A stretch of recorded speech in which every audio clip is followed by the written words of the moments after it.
Bismillah. Xudo xolasa ikkinchi obyektimiz. Bugun 30-may 25-yil.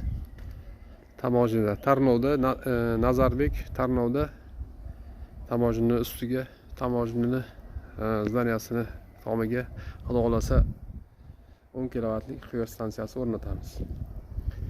Ana hozir pastda bolalar metallarga kraska berish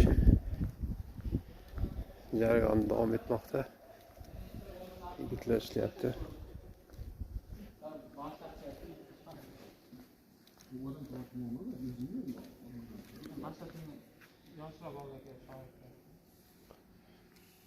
Xolasi 2 martadan mana kraska bo'lib zangga qarshi, korroziyaga qarshi kraskalar bilan kraskalanib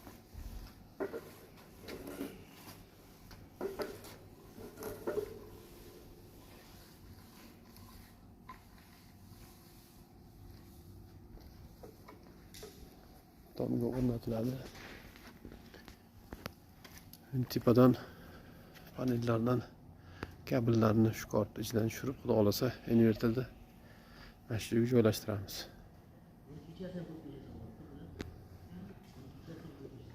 Ertadan xudo xolasa ishimiz bitgandan keyin tayyor holatdagisini ham bir ko'rsatib o'tamiz, xudo xolasa inshaalloh.